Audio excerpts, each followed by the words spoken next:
할렐루야. 오늘은 너무나 기쁘고 또 복된 부활절입니다. 우리의 삶도 건강도 믿음도 부활의 은혜를 누릴 수 있기를 원합니다. 오늘 말씀의 제목은 부활, 영원한 내일입니다. 영원한 내일. 자, 우리 한번 옆에 분과 같이 인사 나누겠습니다. 예수 부활은 나에게 영원한 내일입니다. 나에게 영원한 내일입니다. 네. 오늘 말씀을 통해서 내일이 없는 우리의 인생 속에 예수님의 부활은 내일을 선물로 주셨고, 내일을 가지고 소망 가운데 살아가는 하나님의 거룩하고 복되고 아름다운 자녀가 될 수 있기를 축복합니다. 할렐루야. 기독교에 두 절기가 있지요. 성탄절입니다. 하나님의 아들 예수 그리스도께서 이 땅에 오신 날을 축하하는 날입니다. 이 날로 말미암아 이제 하나님이 우리 가운데 오신 거지요. 그런데 더 중요한 것이 있어요. 이분이 십자가에 죽었습니다. 제자들과 많은 사람들이 실망했습니다. 그분이 우리를 위해서 뭔가 큰 일을 할 줄 알았는데 죽어버렸습니다. 하지만 예수님의 죽음은 그거로 끝나지 않았습니다. 죽음은 사망이고요, 죽음은 절망이고요, 죽음은 모든 것을 종결시키는 것입니다. 어떤 죄를 지었더라도 죽은 사람에 대해서는 더 이상 할 말이 없는 거예요. 예수님도 죽어버렸습니다. 이 지독하고 잔인한 죽음이 예수님을 삼켰습니다. 사람들은 판단했습니다. 늘 죽음을 보아왔습니다. 예수님의 그 위대한 사역도 예수님의 죽음으로 인하여 끝난 줄 알았습니다. 나사로도 죽은 자를 살려주었고, 예수님이 나사로를 살려주셨고, 한 젊은 청년이 아직 장가도 못 가고 과부의 아들이 죽었는데 상년을 메고 무덤으로 가는 것을 예수님은 세우고 그도 살려주셨고, 또 아이가 죽었을 때 예수님이 그 아이를 살려주셨습니다. 수많은 죽은 자를 예수님이 살리신 이분이 죽어버렸습니다. 그 기적들을 드러냈던 예수님. 그래서 사람들은 이제 예수님 자신은 죽음의 문제를 해결하지 못했다라고 이렇게 했을 때 사흘이 된 날입니다. 무덤에서 예수님은 살아나셨습니다. 살아나셔서 모든 사람들에게 살아나신 예수님의 모습을 보여주셨습니다. 의심하는 도마에게는 손을 내미시고 내 손을 만져보고 너의 손을 내밀어 내 가슴에 창자국을 만져보라 말씀하신 겁니다. 이렇게 예수님은 이 잔인한 죽음을 이기시고 이제 우리 모두에게 살았을 때만 기적을 행한 분이 아니라 자신의 죽음의 문제도 생명으로 바꾸고 우리 가운데 살아서 오신 거예요. 이것이 바로 부활입니다. 여러분, 17세기에 이 프랑스의 루이 14세라고 하는 절대 왕권을 갖고 있었던 인물이 있습니다. 그 유럽의 그 당시에 왕정국가로서 최고의 권력을 휘둘렀던 인물입니다. 그는 베르사유라고 하는 이 궁전을 만들어 놓고요, 그가 이런 말을 했습니다. 짐이 곧 국가이다. 자기가 곧 국가이다는 겁니다. 자기가 무너지면 나라 무너지는 거고, 자기를 허무는 거는 나라를 허무는 거다. 이 얼마나 정말 독재의 그 강한 이 군주였습니까? 근데 그가 개신교를 많이 이렇게 핍박했습니다. 그는 이 구교, 가톨릭의 그 신자였기 때문에 이렇게 개신교의 이 본질 말씀 신앙을 이렇게 핍박했습니다. 그 당시에 아주 신앙 좋은 세오졸프라고 하는 인물이 있었는데, 이제 그 그를 잡아가지고 높은 탑으로 이루어진 그 어둡고 칙칙한 감옥 속에 세오졸프를 가두어 버렸던 것입니다. 그리고 때가 되면 그 잡아내어서 순교를 시키는 거죠. 마침 그때가 부활절 날이었습니다. 루이 14세는 이 부활절을 화려하게 이렇게 축하하고 사람들에게 이렇게 같이 축제로 하기 위해서 프레이드를 하게 되는 것입니다.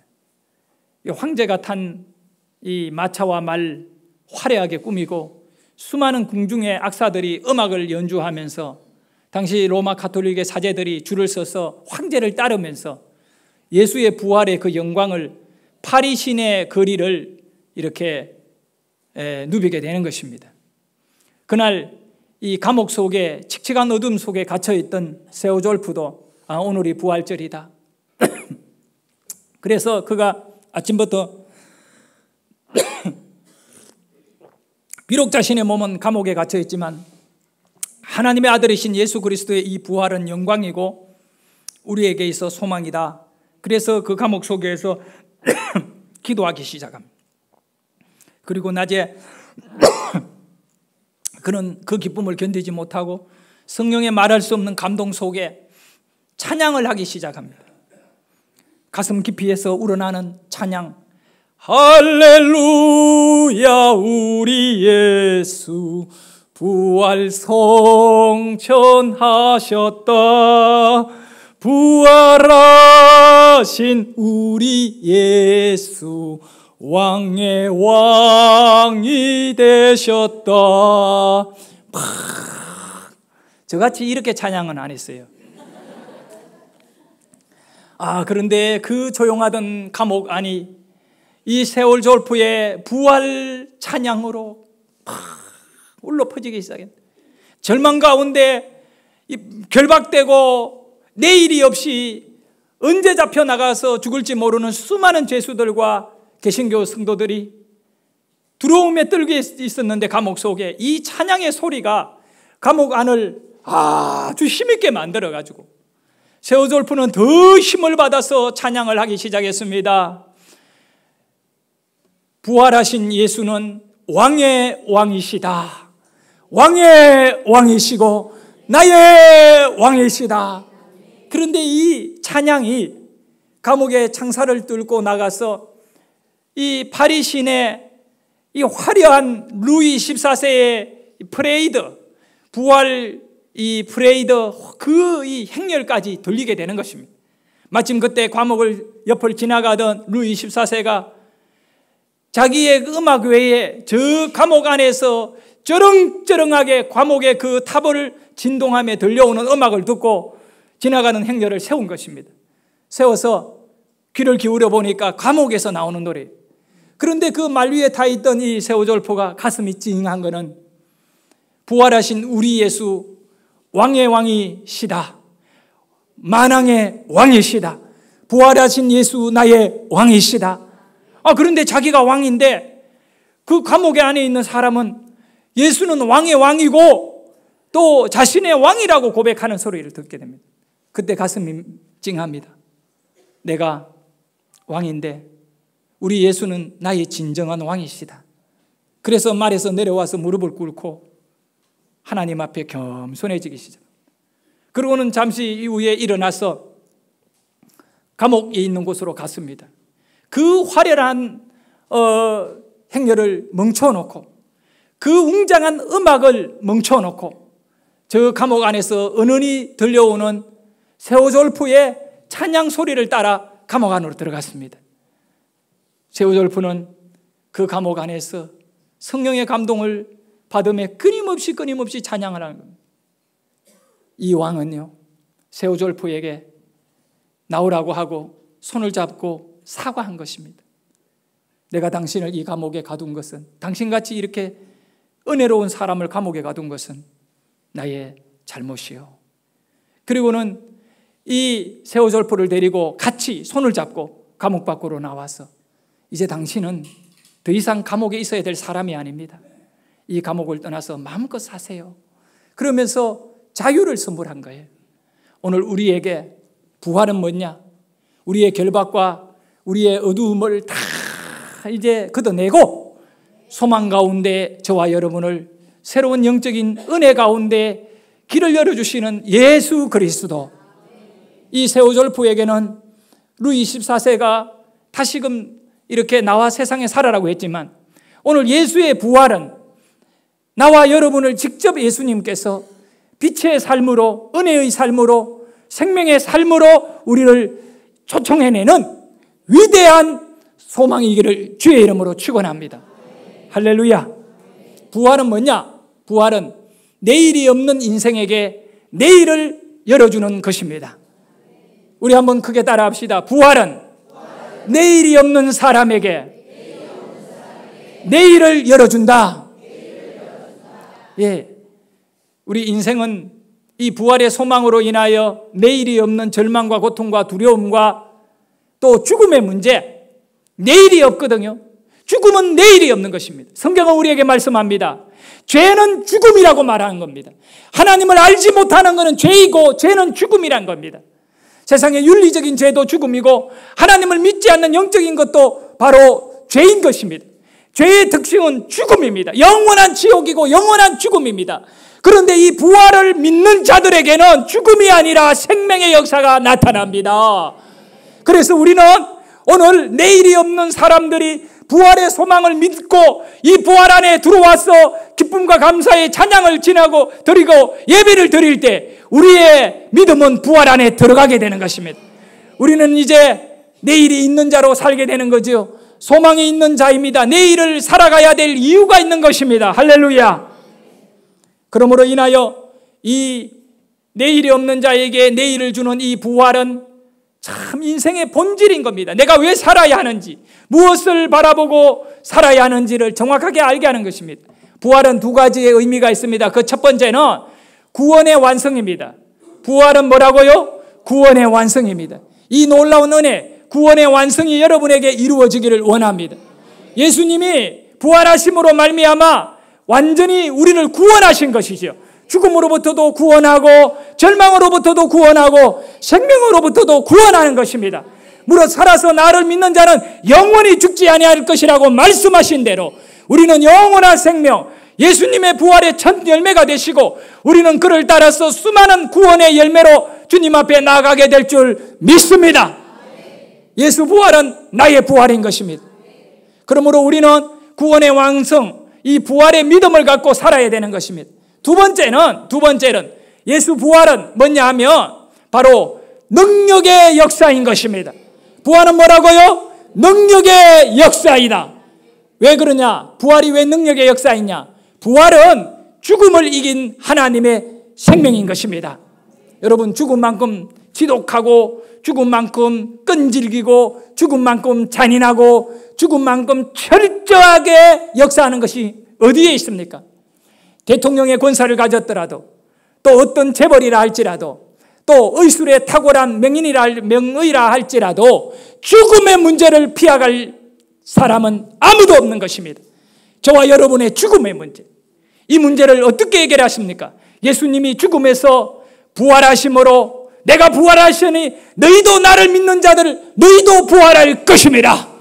이 믿음을 가지게 되면 우리는 부활의 소망 안에 들어가게 되는 것입니다. 할렐루야. 사랑하는 여러분, 여러분은 부활할 자임을 믿으시기를 바랍니다. 그래서 고린도전서 15장에 보면 놀라운 말씀은 이 부활이 없다면 예수 믿는 우리가 가장 세상에서 불쌍한 자라.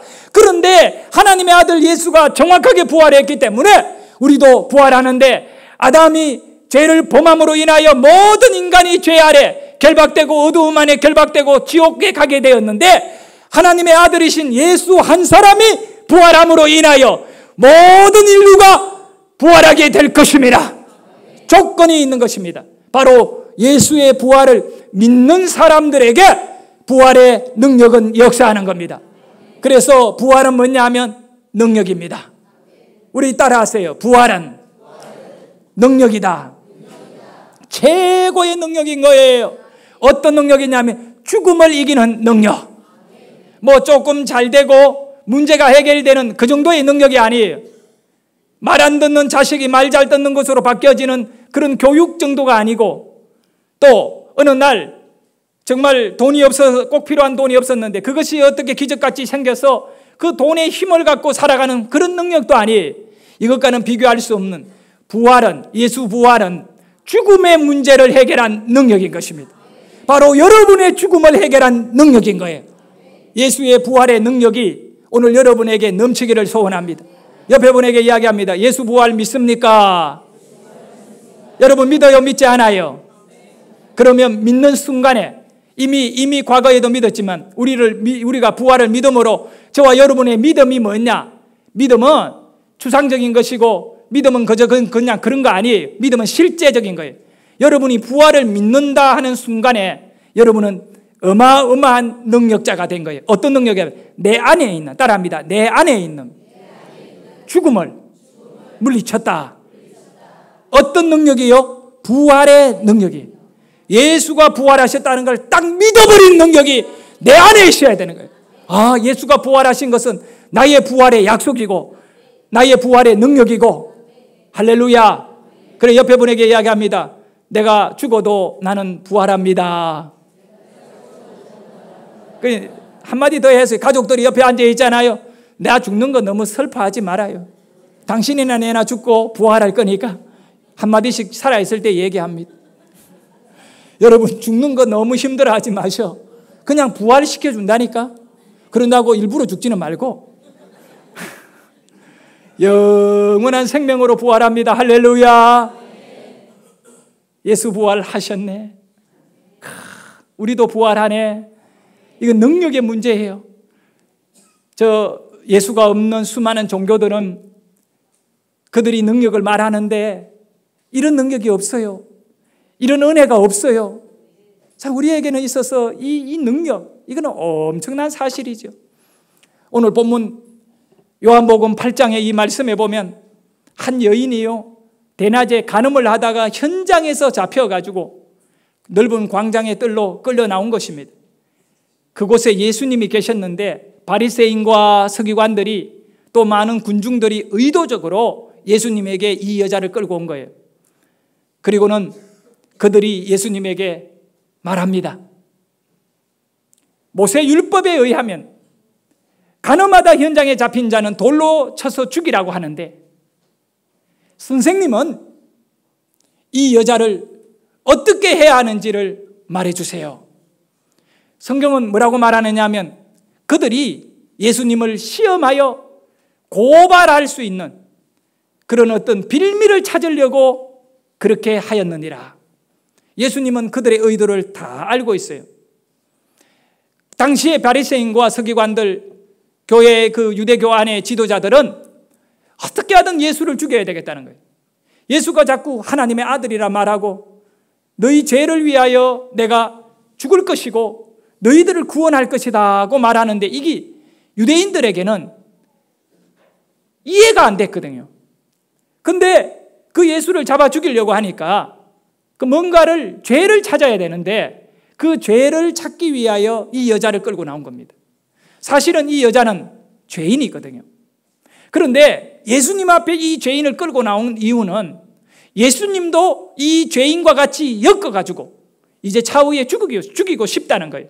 이미 바리새인들과 서기관들은 예수님을 죄인으로 정죄한 거예요. 죽이는 방법의 문제이지 예수를 죄인으로 정죄해서 자기네들의 이 영적이고 자기네들의 종교적인 틀 안에서 예수는 이미 죽임을 당하고 있는 거예요. 그때 예수님이 어떤 말을 해도 걸려들게 되어 있는 거예요.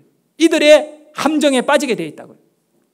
이 여인을 살려주고 용서해 주라 그러면 예수의 모든 가르침이 더 이상의 어떤 능력을 잃어버리는 겁니다. 지금까지는 몇 번이든 간에 용서해 주라, 사랑해 주라, 죽이란 말을 한 적은 없거든요.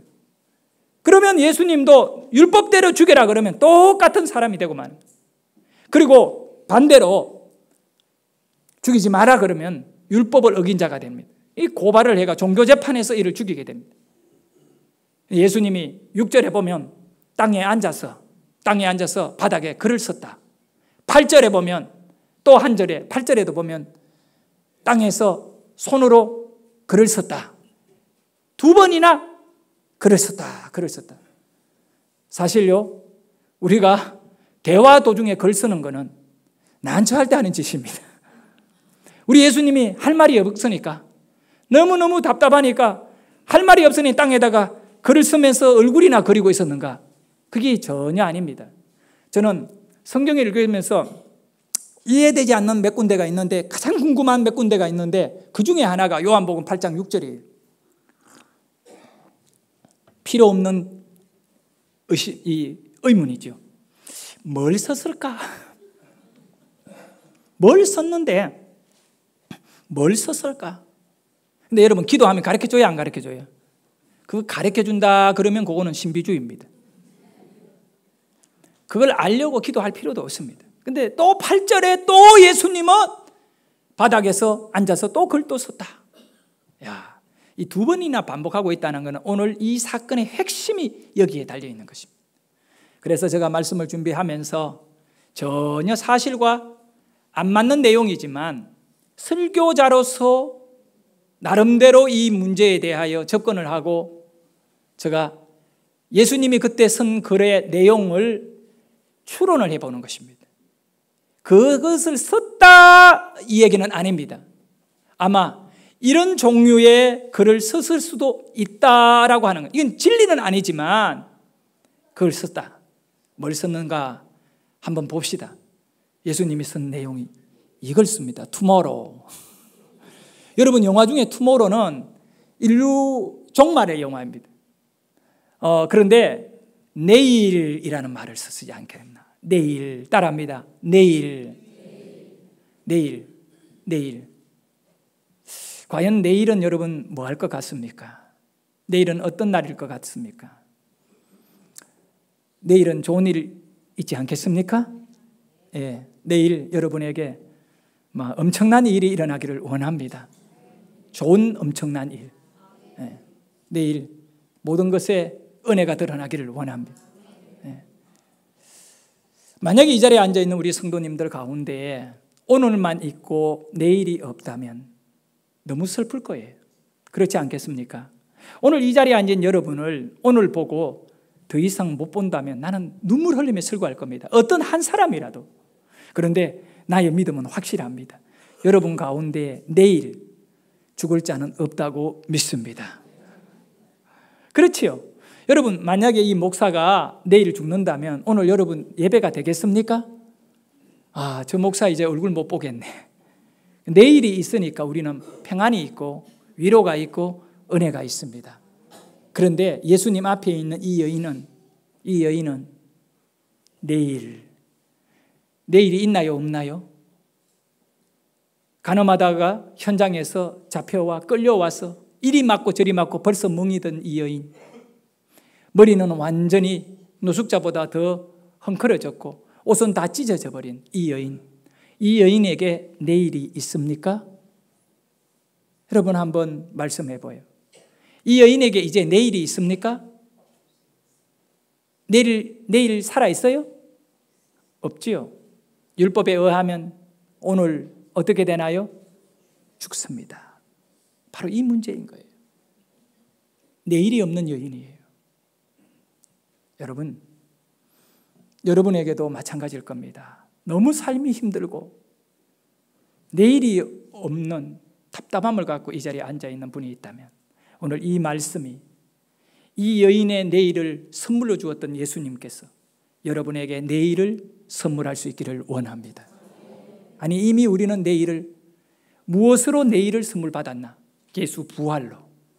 왜냐하면 죽음이란 문제가 오늘도 이루어질 수 있고 내일도 이루어질 수 있거든요. 그런데 모든 사람에게 부활을 주심으로 모든 사람에게 내일을 주신 거예요. 살게 된다는 거예요. 옆에 분에게 이야기합시다. 축하합니다. 당신에게는 영원한 내일이 있습니다.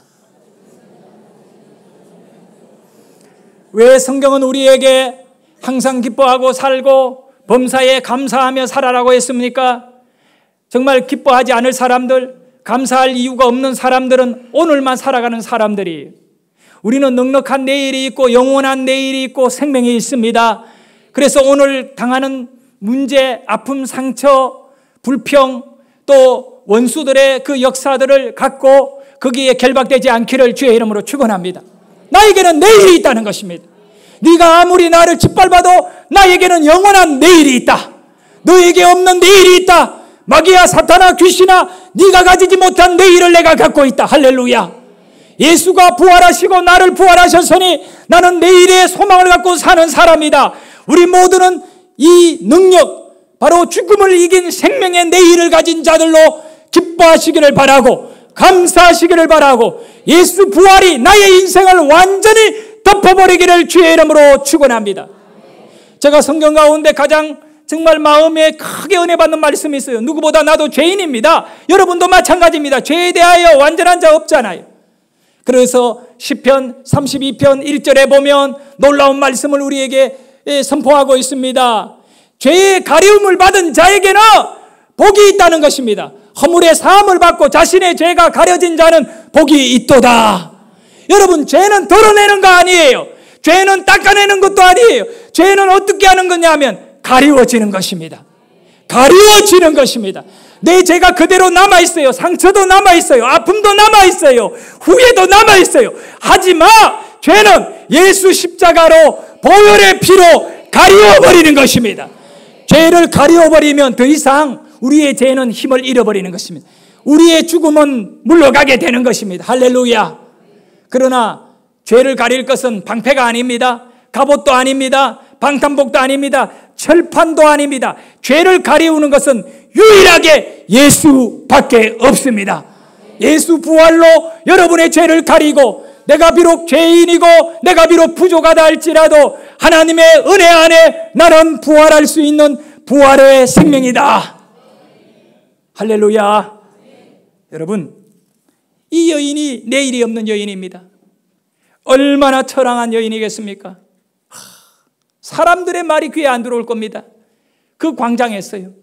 그런데 예수님께서 말씀합니다. 너희 가운데 죄가 없는 자가 먼저 돌을 들어 이 여인에게 던져라. 죄가 없는 자가 던져라. 죄를 가진 자는 내일이 없습니다. 감옥 안에는 내일이 없습니다. 사형수가 내일이 있겠느냐고요. 살아간들 오늘을 살지만 언제 죽을 줄 모르는 사형수에게는 내일이 없는 것입니다. 그런데 예수님이 이 바리새인 서기관들 또 막 가슴에 막 열을 품고 돌을 들고 이 여인을 죽이려고 하는 이 사람들, 율법 아래 죽임을 당하여야 할 이 여인 안에 예수님이 말씀하셨습니다. 너희 가운데 죄가 없는 자가 먼저 돌을 던져라. 이 말의 의미는 너희 가운데 내일이 있는 자들만 돌을 던져라. 아무도 내일이 없는 것입니다. 다 내일이 없는 것입니다. 모든 사람은 예수가 필요한 것입니다. 내일이 없는 저와 여러분에게 자식이 내일이 아니고 돈이 내일이 아님을 아셔야 하는 것입니다. 우리의 내일은 예수밖에 없습니다. 예수를 온전히 믿으면 내일이 있는 것이고, 예수를 믿지 않으면 내일이 없는 것입니다. 우리는 위대한 신앙인이 되어야 됩니다. 그것은 오늘 살다 죽는 자가 아니에요. 바로 영원한 생명 천국의 내일을 품은 위대한 하나님의 자녀들로 사시기를 축원합니다. 사람들이 부끄러움을 느끼고 다 그 광장을 떠나버렸습니다. 땅바닥에 쓰러져 있는 여인을 향하여 예수님이 부드러운 음성으로 들려주십니다. 여인아, 나도 너를 정죄하지 아니하노니. 하나님의 끝없는 사랑입니다. 이 여인이 무너질 수밖에 없는 삶의 안타까움을 품어주신 겁니다. 나도 너를 정죄하지 아니하노니. 다시는 죄를 범하지 말고 살아라. 할렐루야. 다시는 뒤에는 미래가 열리는 것입니다. 죄를 범하지 말고 살아란 말은 죄를 이기고 살아라는 말입니다. 용서받은 이 여인에게, 내일이 있는 이 여인에게 죄를 이기고 살게 하는 축복을 열어주신 것입니다. 우리가 내일을 가졌다고 마음대로 살면 안 되는 것입니다. 죄의 가리움을 받았다고 내 멋대로 살면 안 되는 것입니다. 다시 한번 은혜 앞에, 예수님의 부활 앞에 죄를 이기는 거룩한 삶의 주역으로 이번 부활절을 통하여 여러분의 인생에 소망이신 예수 그리스도, 예수로 인하여 정말 죽으나 사나 내가 주의 것이로다. 이 부활의 믿음을 가진 자에게는 건강의 문제도, 물질의 문제도, 사람과의 안타까운 관계의 그 어려운 문제도 다 이겨내게 되는 것입니다. 수많은 사람들이 여러분을 버리고 여러분을 무시하고 여러분을 아주 하찮게 여긴다 하더라도 그것 때문에 속상해하지 마십시오. 여러분에게는 부활이 있습니다. 자, 그런데 여러분 그걸 못 쓰고 살면 안타까운 거예요. 그거를 누리지 못하면 바보인 거예요. 제가 여러분에게 한 사건을 소개하겠습니다. 지금으로부터 10년 전에 어느 한 어부가, 필리핀의 실제 인물인데 바닷가에 나가서 이렇게 물고기를 잡고 살아가는 가난한 어부예요. 가진 거 아무것도 없는, 하루하루 끼니를 제대로 해결하지 못한 이 어부가 이 바다 속에서 하얀 돌을 하나 발견하는 거예요. 그거를 이제 들고 나와가지고 이거를 둘러매고 집에 와가지고 보니까, 그냥 가족들이 보니까 하나 돌이에요. 무거운 거 많이 갖고 왔느냐고. 부인은 바가지도 끌고. 그래서 이 주순 남자는 자기가 주순 돌이기 때문에 아까운 거예요. 그래서 그거를 자기 침대 밑에다가 딱 넣어놓고 부적으로 쓴 거야. 야, 이 돌이 있으면 내가 힘을 받을까? 돌의 기운에 힘을 받겠다. 그러다가 잘못되면 돌머리가 되어버려요. 돌 기운에 힘을 받아가 살겠다고 침대 밑에다가 이 돌덩어리를 넣어놓고 살았는데, 이 돌을 넣어놓고는 1년이 지나고 2년이 지나고 3년이 지나고 잊어버린 거예요. 그 돌이 있는지도 모르고. 그래서 돌 기운을 얼마나 받았는지 모르겠는데 10년이 지난 뒤에 그 가난한 이 어부의 집에 불이 나버렸어요. 그게 작년 일이에요. 작년에 불이 났어요. 불이 나가 집이 다 타버렸는데, 침대 밑에 침대를 치우다 보니까 그 아래 그을러져 있는 돌덩어리가 하나 있는 거예요. 그래서 또 이 어부가 10년 전에 바다에서 무거운 거 들고 나와 주웠기 때문에 이걸 또 물에 갖고 와가 다 씻은 거예요. 씻어보니까 하얀, 백옥같이 하얀 이 돌덩어리가 빛이 바짝바짝 나는 거예요. 10년 전이나 지금이나 똑같은 거예요. 아, 이건 너무 모양이 신기하다. 이래가 이 사람은 그거를 들고 마을에 있는 이 관광, 그 바닷가 마을 관광객들도 이래 오는데 관광 물건들 팔고 하는 안내센터가 있는데, 이것이 이제 이 국가 직원이 이 관리하는 안내센터 직원에게, 공무원에게 이걸 맡기면서 하는 얘기가, 이거 전시하라고. 그리고 내가 집을 새로 이제 불나버렸으니까 지금 집도 없고 여기저기 또 돌아다니는데 집을 하나 장만하면 그때 이걸 내가 찾아가겠다고 그렇게 맡겨놓고 집에 온 거예요. 그걸 맡았던 사람들이 가만히 보니까 너무 신기한 돌이야. 그래서 사람들이 여기 좀 신기하지 않나 하고 이렇게 봤는데, 그 돌이 어떤 돌이냐면 34kg짜리 진주야. 돈이요, 감정액이 얼마냐면 1억 달러 이상이니까 우리 돈으로 하면 1,000억 원이 넘는 거예요. 돈 이야기하니까 정신을 바짝 차려가고. 돈 너무 좋아하면 돕니다. 자, 앞에 사진을 볼까요? 이게 실제적인 사진이 이 돌이야. 돌이 아니고 저 진주야. 얼마나 큰 조개가 자기 몸집 안에 전체의 크기만큼 진주를 만들어버렸어요. 야, 여러분 평생에 한번 저거 목걸이 걸고 다니면 디스코 올 거예요. 34kg짜리. 자, 저거 한번 전시된 거 볼까요? 네, 저 돌입니다. 자, 이제 저를 보십시다. 사랑하는 여러분, 그 어부는 무식해가지고 몰라가지고 침대 밑에 그걸 넣어놓고 굶고 살았어요. 굶고 살았다니까. 1,000억 원 이상 가는 돈을 갖고 있음에도, 보석을 갖고 있으면 팔지 않고. 참 답답하지요. 여러분 볼 때 답답해요, 안 답답해요? 답답하게 사는 거예요. 그런데 내가 이 사건을 여러분에게 소개하는 이유가 있다. 내가 여러분들을 볼 때 참 답답하십니다. 저 어부나 여러분이나 나도 마찬가지고 다를 바가 없다는 사실을 깨닫게 됩니다. 우리는요, 저 1,000억 원 정도가 아니에요. 여러분의 생명을 얼마 주면 살 수 있겠습니까? 이 가격이 없거든요.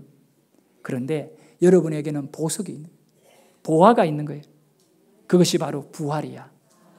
근데 뭐 그렇게 여러분 굉장히 궁색하고 또 약하게 삽니까? 예수 믿는 여러분에게 죽음을 이기는 부활이 있는데 이 세상을 두려워합니까? 얼굴 좀 못생긴 것이 뭐가 그렇게 억울합니까? 네? 여러분에게는 정말 영원한 생명의 부활이 있는 믿음이 있거든요. 오늘 이후로 이 믿음은 여러분에게 기적이 되기를 원해요.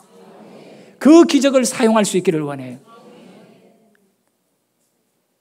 이것을 누리는 저와 여러분이 될 수 있기를 예수 이름으로 축원합니다. 할렐루야. 기도하겠습니다.